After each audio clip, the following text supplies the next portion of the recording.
country at this time is security. And for someone to commit her resources to putting up a structure where people can receive free training, free security training, it's a gesture that we've got to commend. She's a young woman who is in a man's world, but she has excelled in a man's world, and she has received awards in so many places. And my alma mater, University of Benin, recently gave her an award. I'm proud of her. So this is giving back to the society, because the information that you get when you walk into a place where you are being given training on how to secure yourself, how to keep your community secure, is an invaluable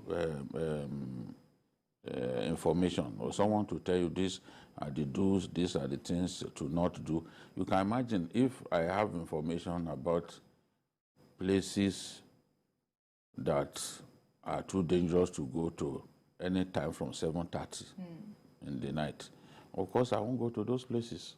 You know, people need to be aware of places where they could come to some harm.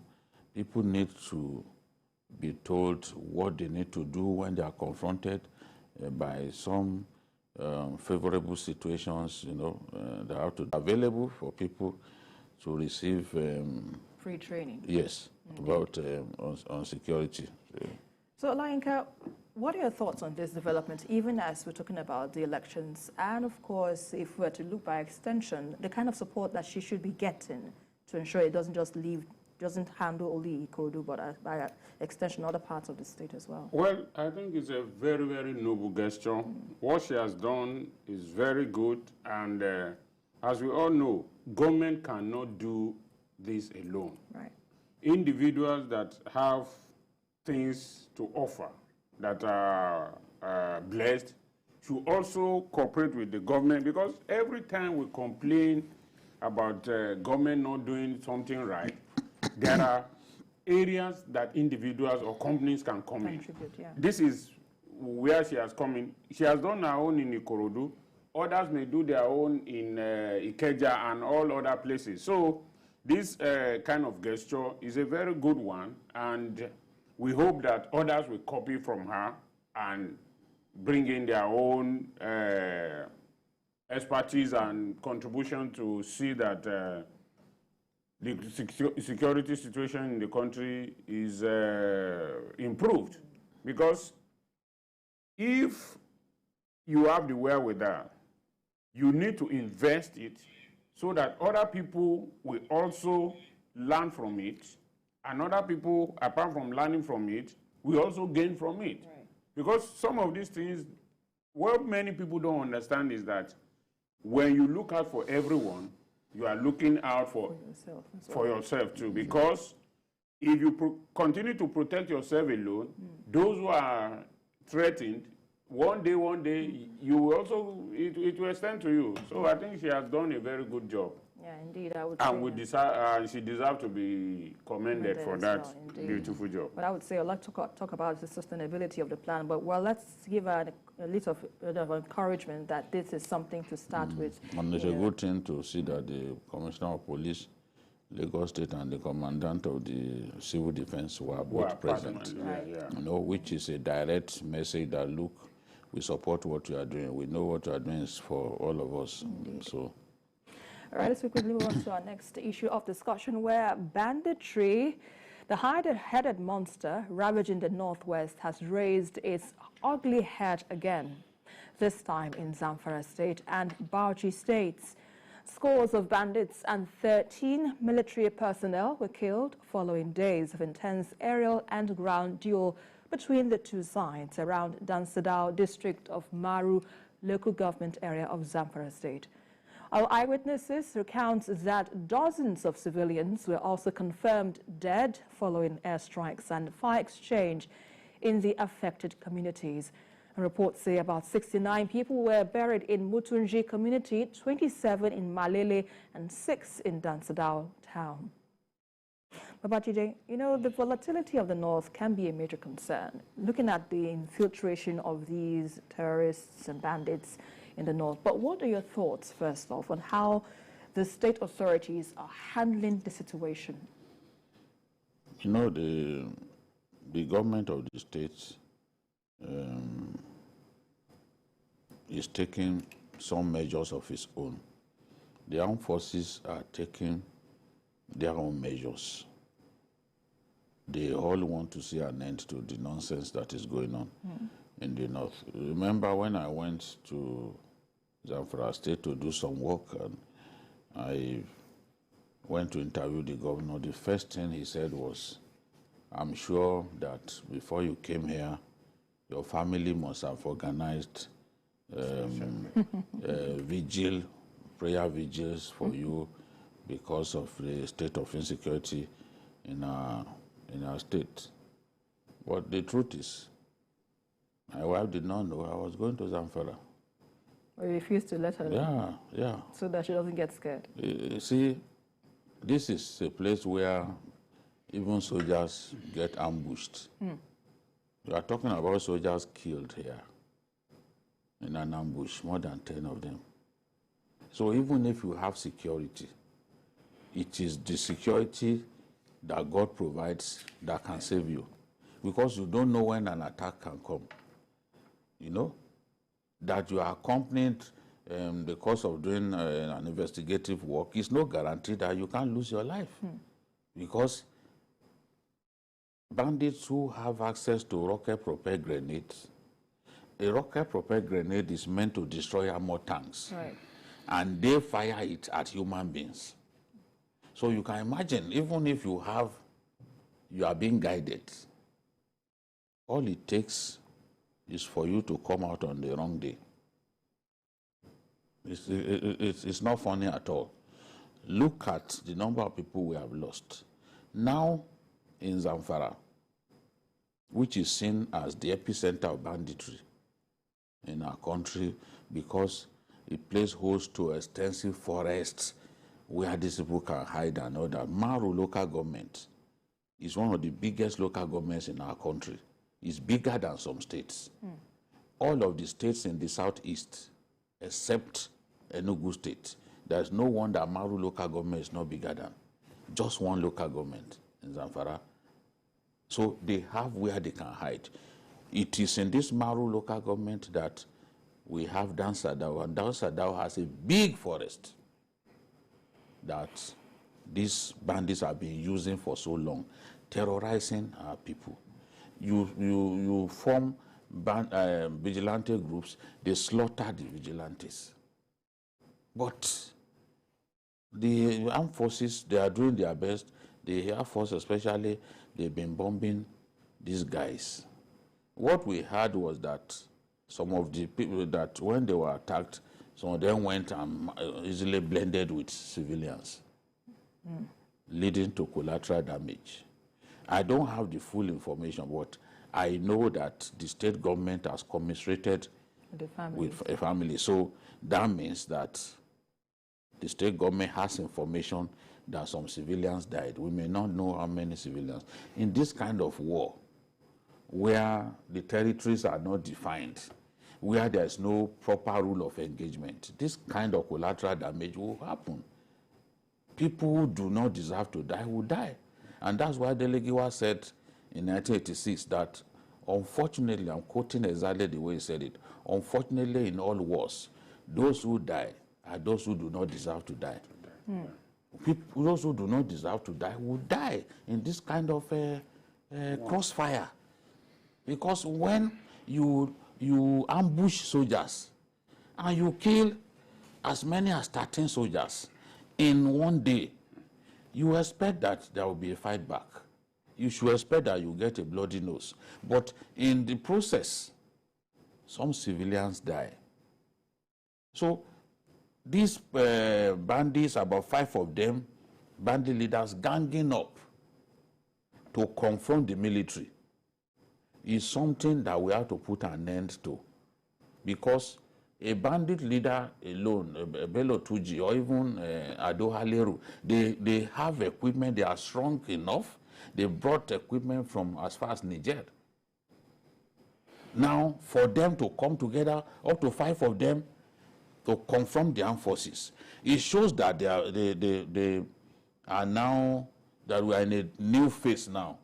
A new phase in which they believe that the best way they can survive is to pool resources together and confront the armed forces. So this is what is happening. You know, so we've got to double up our efforts and ensure that we are on top of the situation. We defeat these people at their game. I like what happened in Bauchi, right, because that one was a one-sided affair. There was the armed forces dealing decisively with the bandits in the Akaleri area of Bauchi, killing 12 of them. But in this case, we lost soldiers, we lost civilians, a lot of the bandits, not less than 100 of them, were killed. Indeed. But, you know, Alainka, if you're to look at this matter from your own perspective, but Babajide has rightly mentioned that these bandits have, let's say, re-strategized, you know, in terms of, in one way or the other, to defeat the state authorities. But I remember some time back when we had a guest here, and he said these things take time. Insecurity, terrorism like this, it takes time to, you know, quell or to decimate to an extent. What do you think we aren't doing right, you know, to reduce the level of insecurity in the north, where people are even afraid to travel? You just heard Babajide say he couldn't even inform his wife. You know, the best thing or the best strategy is education. Right. And when we talk of education, it's not only Western education or classroom education that we are talking about. You find out that most of the people who are involved in this are people who are uneducated. Why? If you have a child, you don't take care of the child, you don't send the child to school, you don't feed the child, the level of control you are going to have over that child will be zero. But a child that you feed and cater for, if you tell him or her, don't go there, they will listen to you. Right. But a child that you don't care for, you just give birth and you throw them out like wolves go and fend for yourself on the street, they won't listen to you. So what we need in that part of the country is education. Education both for the parents and for the kids. Because in a situation where you have children that don't have any education,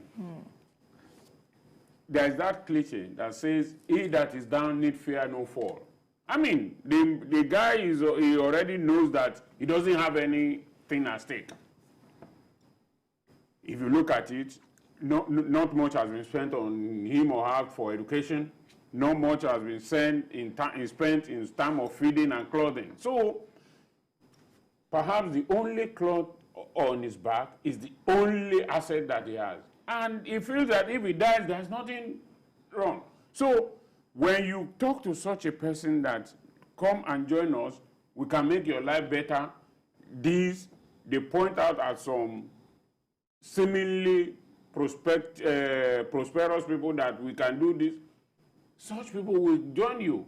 So you have if you have that kind of a situation, you will not be able to quell this problem. So the best thing to do is to make sure that no matter how little it is, we teach them how to read and write, because an educated mind is a liberated mind.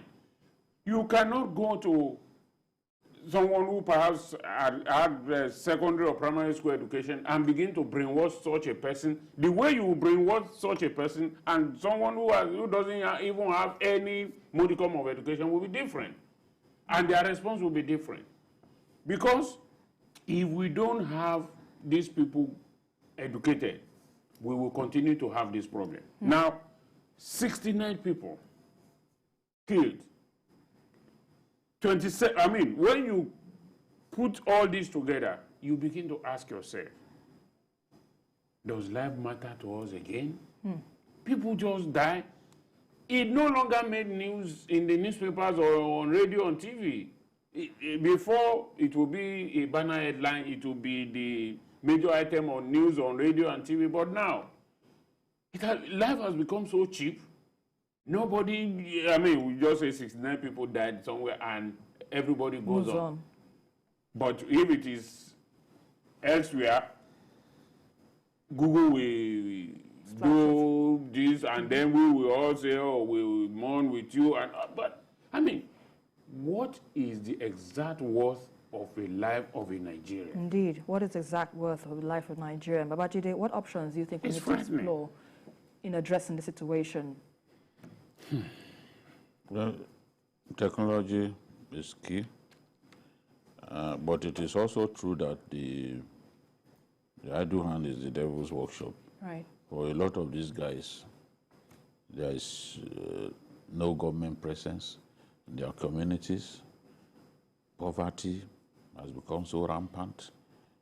Remember, sometime in 2016, January 2016, I was in Adamawa State, and I got information that Boko Haram was giving soft loans to young men.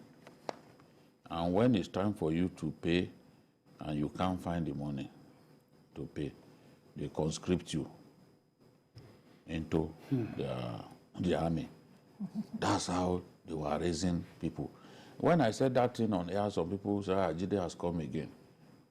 But the army later issued a statement confirming it and telling parents that they had to watch out for their children, you know, because Boko Haram was recruiting young boys through the offer of loans. So it's a terrible thing. It's like when they say, oh, if you can't beat them, join them. People need to get by, they need to survive. And a lot of them think that by joining banditry is one way by which they can survive. So we find ourselves in this kind of nasty situation. So, but the way to go is to embrace technology. We embrace technology in fighting crime. Right. We also need to improve the lot of our people.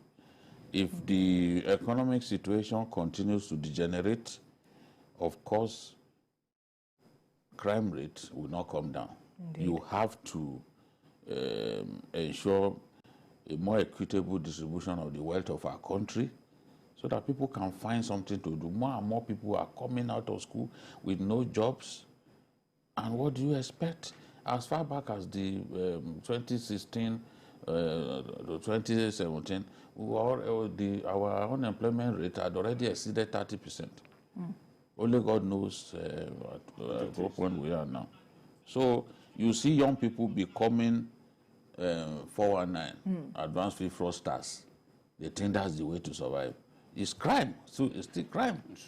So those whose option is to become a Boko Haram fighter or to join the bandits is still the choice that they think they have in those places. But neither of these choices is good enough for us as a people.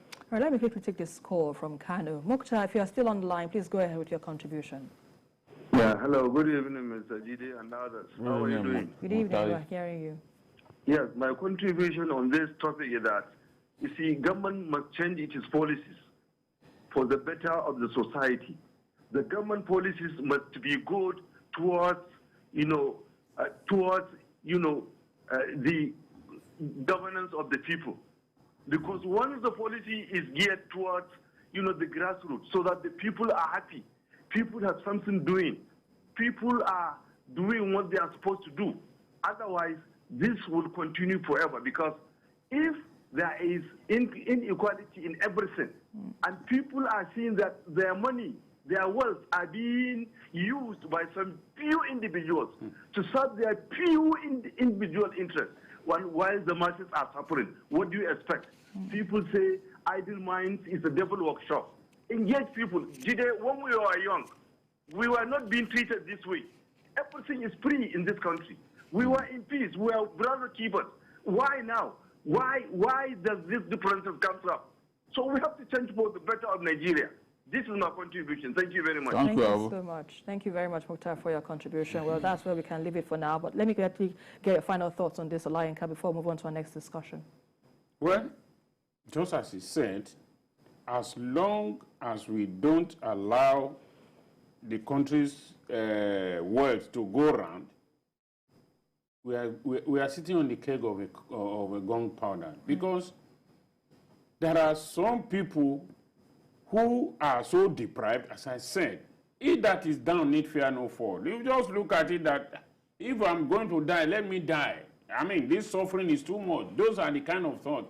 But if he has some benefit he's enjoying, we'll look at it and say, no. It will be better.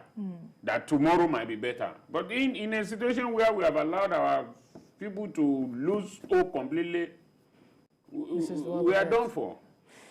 All right, let's hope we're not done for and hope that we see the best of our country, Nigeria. Let's quickly go on a very quick break. You're still on to Journalist Hangout. We'll have more discussions coming your way in just a moment. Stay with us.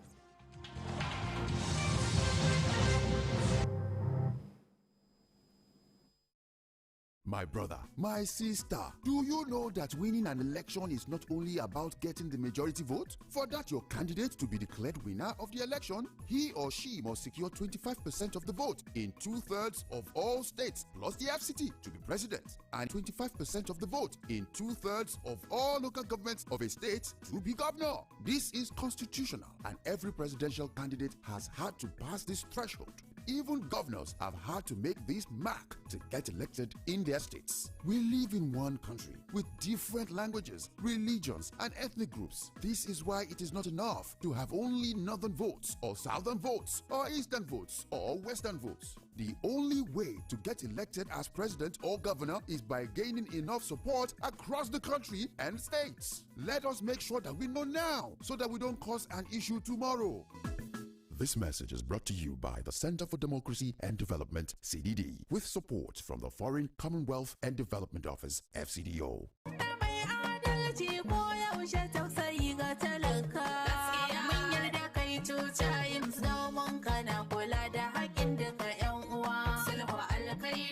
The chairman, Zamfara State APC Gubernatorial Campaign Council for the re-election of His Excellency Governor Bello Muhammad, MON, Matawallan Maradin Shatiman Dolar Usmaniya, His Excellency Honorable Abdulaziz Yara Abubakar Shatiman Zamfara, and former Governor Zamfara State cordially invite all APC members, stakeholders, and supporters in Zamfara State to the flag off of Zamfara State Gubernatorial Campaign, scheduled as follows. Date, Tuesday, 27 December 2022. Venue, Kauran Namoda Township Stadium, along Shinkafi Road, Kauran Namoda, Zamfara State. Time, 10 a.m. prompt. Announcer, Honorable Ibrahim Megandi, Malikin Gidangoga, Director, Publicity Directorate for the Campaign Council.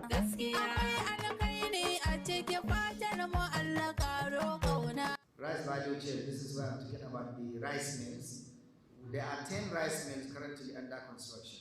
We just received additional intervention to complete them. One, this one you are seeing here, is being already tested. This is the one at Pali. And we have in Kano, we have in Niger, I think some of the states are there. We will be finishing those Ekiti, Ogun, Bayelsa, FCT, Adamawa, Jigawa. There are 10 of them across the country. This message is brought to you from the Federal Ministry of Information and Culture.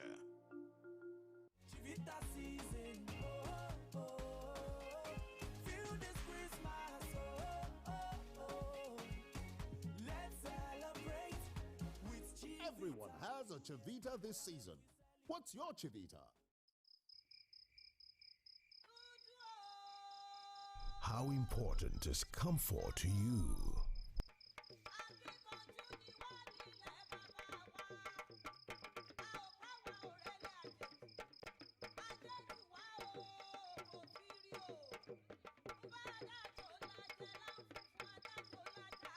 Is it as important as the day you discovered that self-love is the start of good life?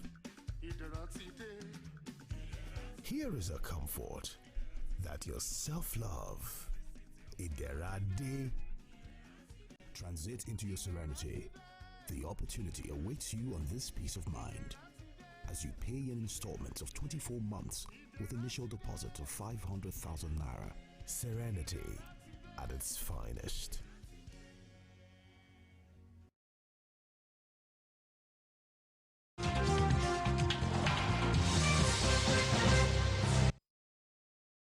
Welcome back. It's the On to Journalist Hangout. Now, the wheel of justice may grind slowly, but it is certain it will always prevail. The Federal High Court, sitting in Abuja, has found the Director General of the Labour Party Presidential Campaign, a council, Doyin Ukukwe, guilty of receiving more than 200 million naira cash from the former National Security Advisor, retired Colonel Sambu Dasuki. While delivering her judgment, Justice Ijeoma Ujuku held that Okukwe violated the Money Laundering Act by receiving such huge amount of money in cash.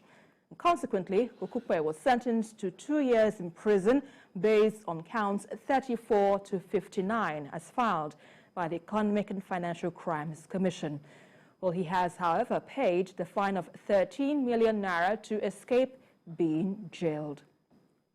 Babajide, let's start first of your reaction on this court judgment and the likely implications. What do you make of this? Well, the law is the law. The law is clear.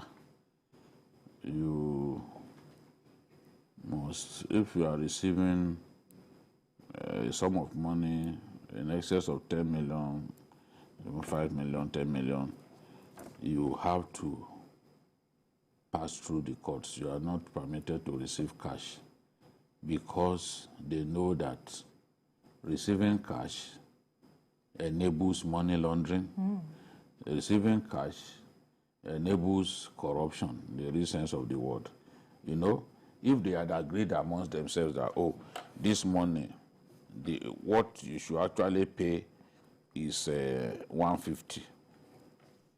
Once they pay you cash of 200 million, you can keep the 50 million, keep the cash.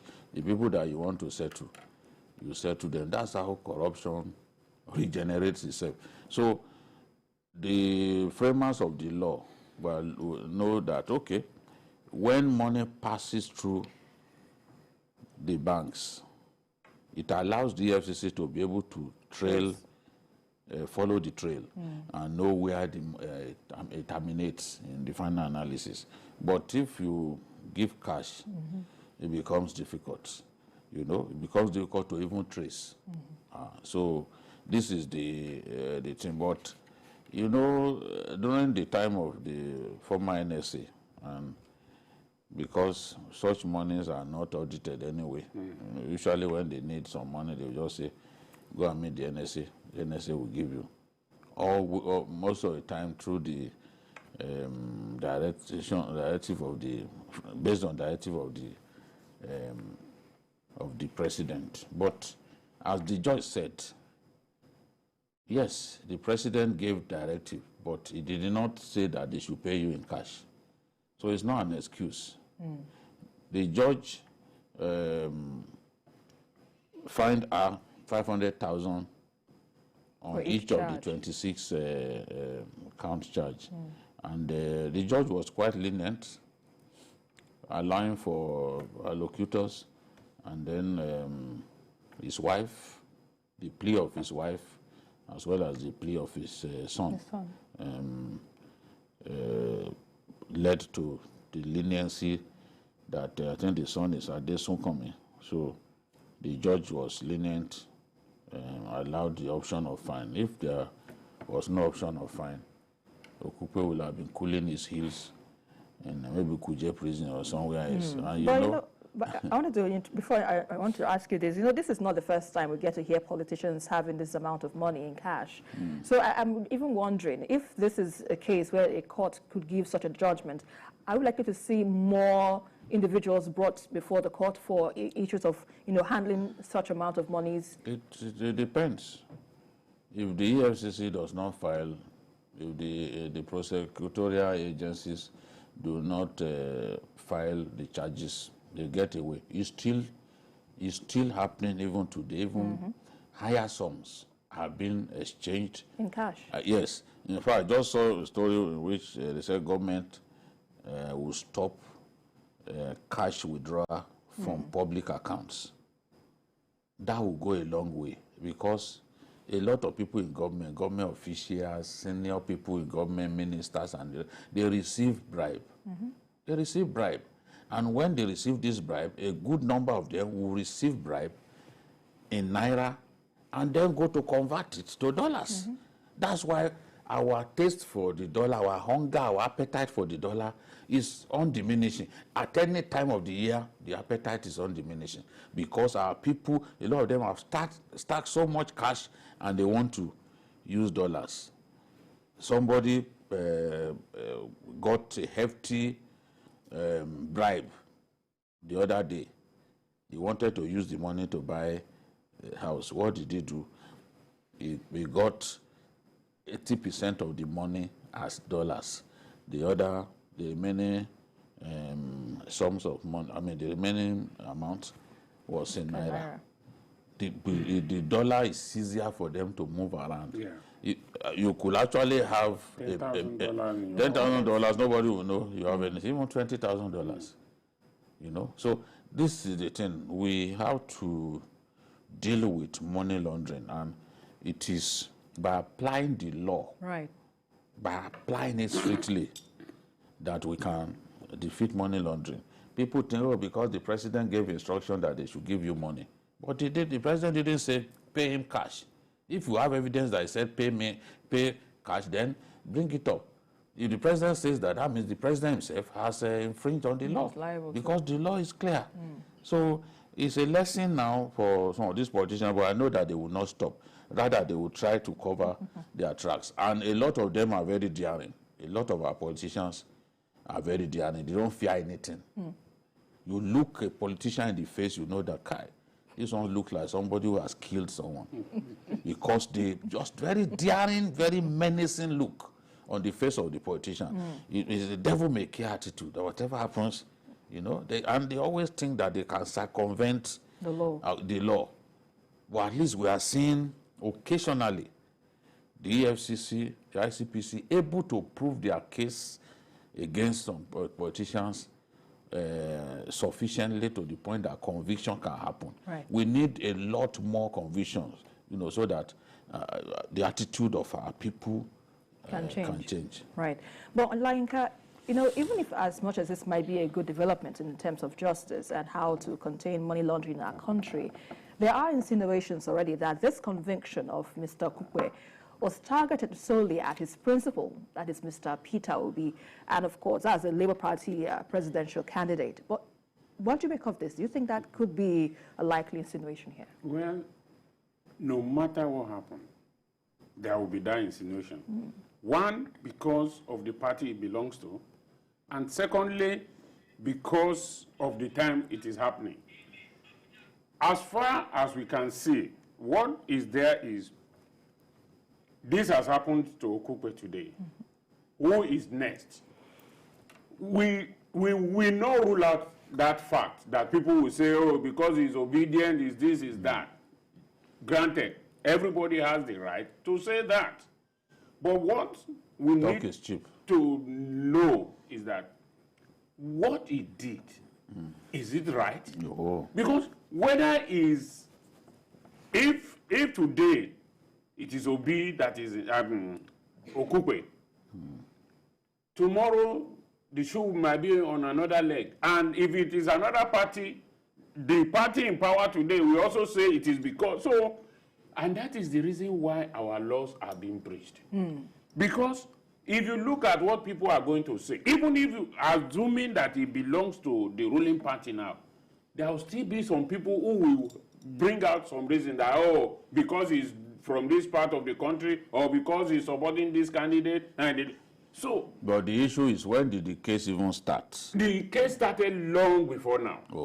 It didn't start yesterday. That means it was not instituted because he joined the Labour Party. So the truth of the matter is that politicians must always watch what they do. Right. Because what you do today, tomorrow, you don't know what will happen. Well, let me quickly take this call from Abuja. Philip, if you're still there, please go ahead with your contribution. Good evening. My name is Ini. Oh, apologies there. Please go ahead. Yeah. The issue of banditry, as Mr. Babajide earlier said, education. I will beg Mr. Babajide to use maybe 2 hours to beg our politicians. They should be lenient with our people. There is hunger. Babajide, I'm begging you in the name of God. Talk to these politicians. You don't send these children to school. What do you expect from them? Look at this Yahoo boy. Some of them, they don't mind killing their father, killing their mother, all because of money. Please. All right. Thank you. God bless. Thank you so much, Ini. I appreciate it. Yeah, thank you for your thoughts so far on the show. So, Babajide, where do you leave this now? Your final thoughts on this whole issue? Yeah, we need to tighten our laws, in fighting corruption.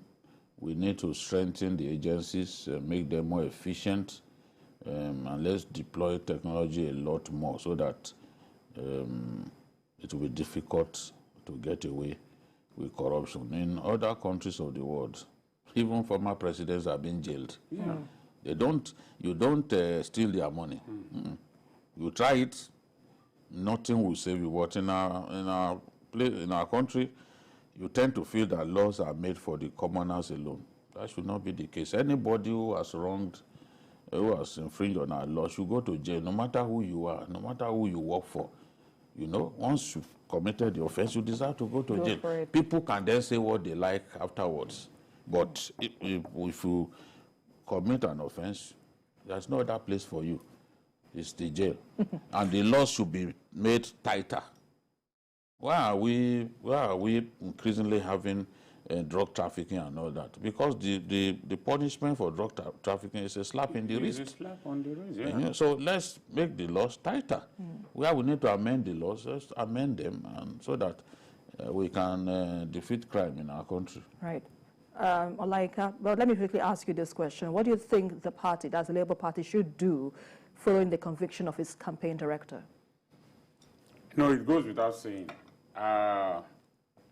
If we were to be a responsive society, immediately the conviction was pronounced, Okugwe should have stepped by himself. Shouldn't even wait. Without any impromptu. Because there's nothing, whether the court has adjudged you guilty. So the next thing to do is to step down. You can walk behind the scene, but not holding that position. Yes. He doesn't. He shouldn't be the face of the party. No, he shouldn't be. And I hope he will do that fast. All right, let's quickly move on to our next issue of discussion, where it's a season of campaign promises by candidates in Nigeria, as well as demands by the electorate. At an engagement in Abuja, the Nigeria Labour Congress handed over what it calls Nigerian Workers' Charter of Demands to the presidential candidate of the All Progressives Congress, Asiwaju Bola Ahmed Tinubu. Now, at a town hall meeting with the organized Labour in Abuja, the NLC president, Ayuba Waba, said the charter is powered by the urgent need for the next president to wage fierce war against corruption. And in his response, Tinubu promised that his administration will have zero tolerance for corruption by strengthening anti-corruption agencies. Babajide, yes, so we know that the NLC's charter demands calling for total war on corruption and, of course, a government that will make social economic justice. But first off, let's have your perspective on this and how feasible, or what are the ways to approach this and how we can see that come to the light of day? Some of the things that the Asiwaju Bola Ahmed Tinubu plans to do, we are hearing them through some of these informal engagements. He may not have granted an interview to a media house so far, and I want to see him grant an interview, no doubt about it. I want to sit before him and ask him questions. I'll be very happy if I get the opportunity. That's my job as a journalist. But you can see that from these engagements, some of these town halls that he's organizing, people are getting more than a whiff of his inner mind, how he's thinking, how he thinks that he can solve the problems. Labour organized this. Labour organized this by themselves, you know, and he was invited to Chida Hotel Conference Center in Abuja. And there they presented what they called the Charter of Demands, what they would like to see happen to him. And Asiwaju said, look, I am with you in the area of good governance. I am pro-democracy. I fought for democracy. I had to flee Nigeria, you know, because they threat to my life. And he said, see, we are going to strengthen the anti-corruption agencies. We will deploy technology in defeating oil theft. Oil theft is a big problem that we face. And he's saying, look, the receiver of the stolen oil, we are going to go after the supplier. All right, so, let me hold your thoughts on that, because I understand we have to go on a very quick break. You're still on to Journalist Hangout to have more on this very topic when we return. Stay with us.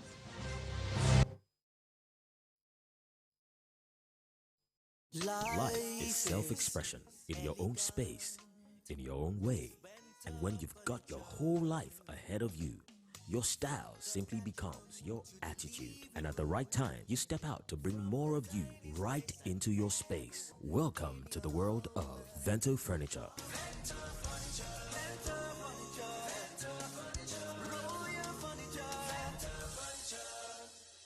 Season's greetings. Think home, think Vento Furniture. Our country one better. Nigeria one better. Our country one better. Nigeria one better. Who go do one for us? Papa talk and move, Mama talk and move. For a better Nigeria, good life uncle. Now you we want to, now you we need oh. Yeah, so people of Nigeria, they jolly for the better we want shele for we country. So as they ready to vote Asiwaju Bola Tinubu as the next president of Nigeria, our people don't look the matter well. Say na only Bola Tinubu don't do what everybody fit see. Now him get the experience where he go fit use take make our country better, make life sweet for we and our picking them. Bola Tinubu don't gather better plan to chase down work for we youth, better school, the security of lives and property, unity and peace for all we country people of Nigeria. For this and many other better things when in don't vocalize, it good make we all vote Asiwaju Bola Tinubu for president of Nigeria. Vote Kashim Shettima as vice president. Vote APC, the party where show broom. Now you we need oh. This place will have a recreational park that is designed to make life comfortable. Wellness is key, and we're putting this place that will help people to, you know, keep up on their health where they go burn their fat. And the timeline for this project is estimated to start and end within 18 months. But however, it starts in phases. The first phase is to get this place secured and gated, which is done. Mowe is a growing city, and if you are very, very smart, then you realize that the Lagos-Ibadan expressway that is being developed is going to throw Mowe open furthermore. People that have gone ahead of us have great investment here, and even way in the 90s, even before we thought about coming here. So I think it's a good idea. Iderade coming here.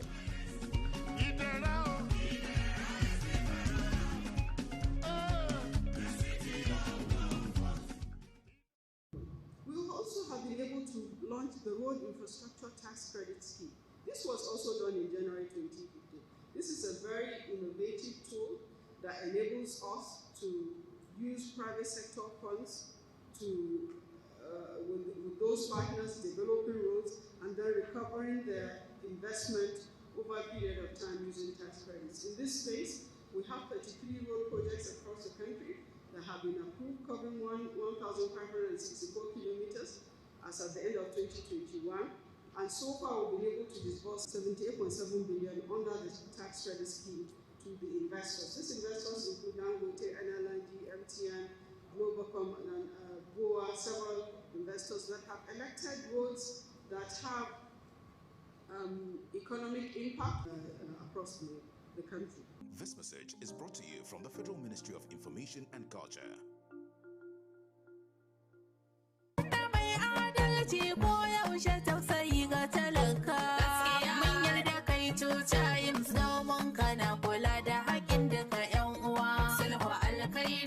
The chairman, Zamfara State APC Gubernatorial Campaign Council for the re-election of His Excellency Governor Bello Muhammad MON, Matawallan Maradin Shetiman Dolar Usmaniya, His Excellency Honorable Abdulaziz Yara Abubakar Shetiman Zamfara, and former Governor Zamfara State cordially invite all APC members, stakeholders, and supporters in Zamfara State to the flag off of Zamfara State Gubernatorial Campaign, scheduled as follows. Date, Tuesday, 27 December 2022. Venue, Kauran Namoda Township Stadium along Shinkafi Road, Kauran Namoda, Zamfara State. Time, 10 a.m. prompt. Announcer, Honorable Ibrahim Megandi, Malikin Gidangoga, Director, Publicity Directorate for the Campaign Council.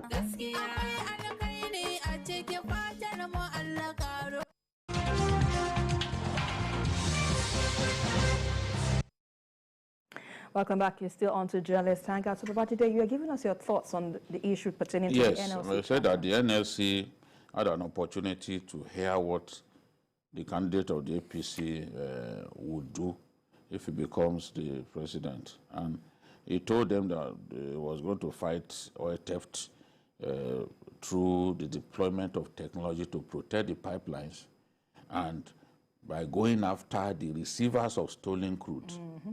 Also, he said if there is no supplier, there can't be a receiver. Then he also talked about making fiscal and monetary policies work for the ordinary worker. We also talked about industrialization, that with rapid industrialization, more jobs will be created, more opportunities for our people. He also talked about the digital economy.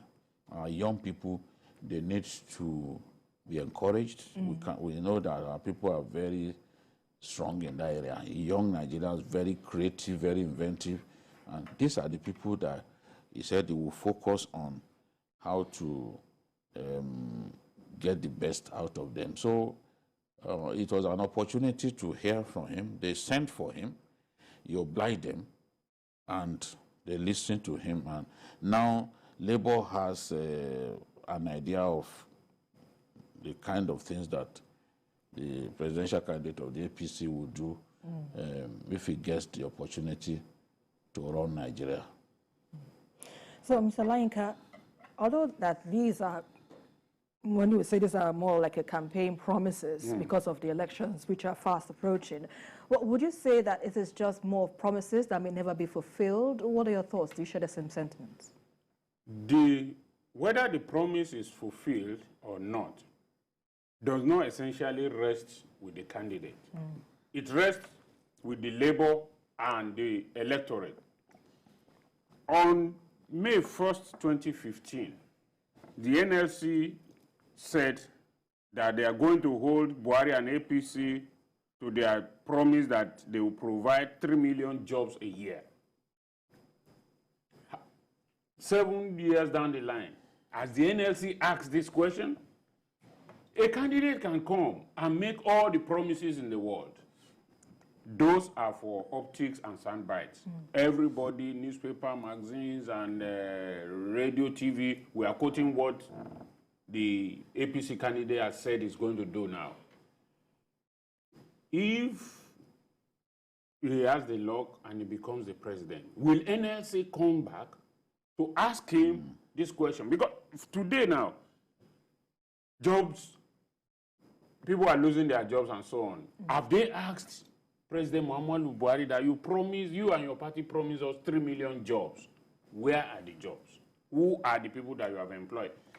The candidates, they are doing what they are supposed to do because it's a promise that this is what I'm going. It's like I went for an interview to look for a job. I promise you heaven and earth, this is what I'm going to do. It is now left for the employer, after I've been employed, to say, Mr. Man, these are what the deliverables. You have not delivered, or you have delivered, but you have not delivered in this area. What do you know? So the NLC and the electorate are the one that will hold all the presidential candidates by their words. It is not enough to call them to your forum. It is those who are there. The Yaloja, the little women in the market who are selling pepper and all that, they are not there. You are their eye there. What have these people promised? He promised he's going to fight corruption, he's going to the oil theft and all that. Down the road, they need to ask those questions again. This is important. Don't let it just, presidential candidate will come and bamboozle you and promise you everything. It is left for you after whoever wins to follow up. To follow up and ask. Right. This is what you promised. How far gone? This is what you have delivered. No, when are you going to do the thing is, there are different interest groups. Uh-huh. Labour is just one. Yeah. You have to follow up. You have to also meet, ask for audience, meet, and ask for certain things that you want done for your people. We've seen people walk up to Mr. President, and he did it. You know. So, and I've seen promises. I was there when the VP was making some promises that I saw that this administration fulfilled, especially the school feeding program. The school feeding program was an APC program in one of the APC states, but they took it to the national level. So you have to also follow up. When the candidate promises you this, and that candidate wins the election, you've got to follow up. Right. That's why abroad they have lobby groups and all that Exactly. to ensure that the interests of their own pressure groups are protected. So it is not the job of the candidate alone. The people, the led also have a duty to challenge our leaders to do the best for us. All right, and that's a fine place to leave it, gentlemen. Thank you very much, Babajide Kolade Otitoju and Olayinka Oyegbile. We'd like to thank you both, as usual, for your contribution on the show. And that's about it on today's edition. Join us again tomorrow for another episode of the program. You can watch a repeat broadcast of it tonight at 11.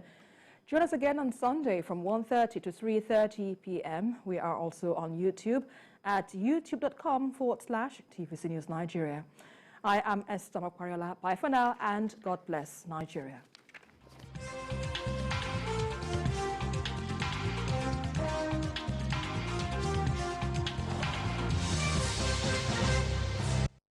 The following is a paid presentation by ShopX TV. Struggling with energetic kids and you can't get them to get to sleep? Tried so many things to get them to snooze, but nothing seems to work. ShopX TV is proud to introduce an amazing gift for the kids. Introducing Happy Nappers. They are happy, happy nappers. They love to sleep and play with you. The perfect play pillows that pull open to a sleepy sack surprise. Who are the happiest nappers of all? Happy Nappers. They are more than just play pillows. They are comfy sleep sacks that keep your kids warm and wrapped safely in their favorite play characters, day or night. With a simple pull and zip, your child can snuggle up and nap inside of it. Imagine children that actually want to take a nap. They are your go-anywhere friends. They play with you all day, and when it's time to sleep, you just pull on their feet. Sleepy time, playtime, anytime is happy napper time. And when the napping is done, they fold back in for even more fun. Ordinary play pillows or blankets are not as much fun, and they don't hold the heat in, unlike happy nappers. And the sleep sacks are completely enclosed to keep your child warm and cozy during nap time or even through the night. Toluwani absolutely loves her Happy Napper kitty cat. It's pink, girly, and fluffy. Everything that she loves. Well, I love it because it's a 2-in-1. She can play with it all day, and when she's tired, she can take a nap in it. Sultana loves his Happy Nappers Grey Shark. He loves playing with it and has real adventures with the shark. It's been really hard for him to sleep recently, but thanks to his Happy Nappers Shark, he finds it so easy to sleep all through the night. And to be honest, it's simply easier for me too as well. Happy Nappers is now available in Nigeria exclusively from ShopX TV. You can choose from Pink Cat, Grey Shark, White Unicorn, and even a Pink Unicorn. Don't forget, Happy Nappers comes with the ShopX TV's 30-day money-back guarantee. Happy Nappers are a great gift for any child and come in medium and large sizes. Why not put some fun into your child's Christmas and get the ShopX Medium Happy Napper for 49,950 Naira and the Large Happy Napper for 69,950 Naira only. Call the number on your screen now or visit our website at www.shopxtv.com to order yours now. And that's not all. If you order now, we will deliver to your door with no delivery charge. But hurry, limited stock available, so call now while stock lasts. The preceding was a paid presentation by ShopX TV.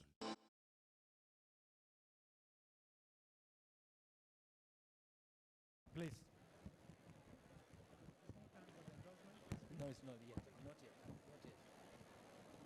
Just for 2 minutes, as your brother have done so, please. Just for 2 minutes. All right. Permit me to stand on the existing protocols. My name is Dr. Mika Haruna from Katsina State, Northwest Zone. I'm the coordinator of the Northwest Zone. We, the Christian of Northern Nigeria, we declare our total and unallied support to the candidature of Tinubu and Shetima tickets come 2023 election. And we want to use this opportunity to inform this journey that we will give our 100% support to the success of this journey. And if my father win this election, Mommy, we are pleading, we are soliciting you to give us this opportunity, use everything humanly possible to help our father to earmark 25% affirmative to the Christian in Northern Nigeria. Therefore, and we want to also advise this journey to concentrate their effort on youth and women empowerment so that our country will move smoothly and remove all the issue of insecurity. Thank you and God bless you all. Now permit me to stand on the existing protocol. I am by name Ayuba Umar Yelwa, from Bauchi State, representing Northeast. All what we are saying now is that the Northeast region is supporting this move. Therefore, there is no doubt. All protocol, all effort has been made to see that our able president and the incoming Her Excellency is being assured.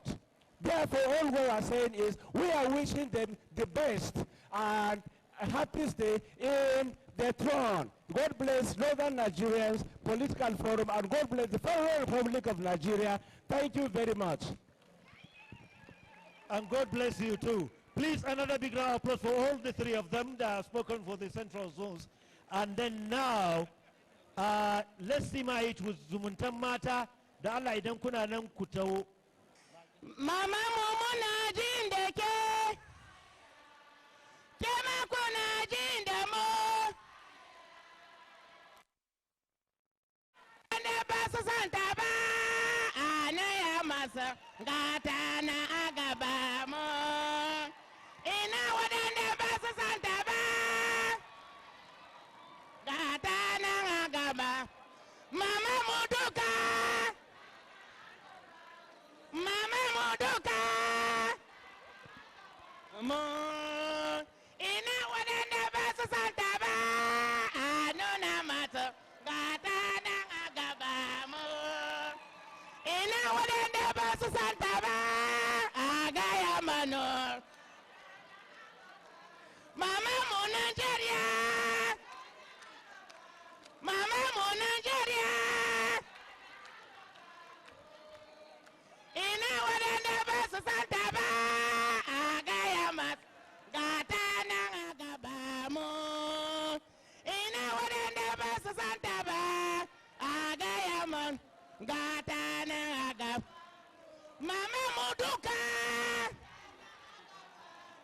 ina jin da ke Allah ya baki sa a gaba mu ina waɗanda ba su santa ba a gaya muku gata na a gaba mu. You are welcome, ma. You are welcome. You are welcome. Thank you very much.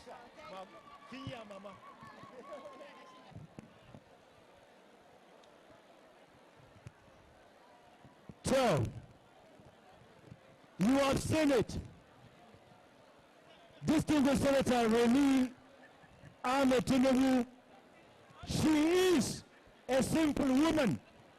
She is a woman who accepts all. By her coming over here and showing that we are all together, it shows at this presidential villa we are all going to be together. Please, a very big round to distinguished Senator Remy Tinubu. So now is formal declaration and endorsement of Christians Northern Nigerian Political Forum, CNNPF. The declaration and endorsement will be done by Ibrahim Itodu. Ibrahim Itodu.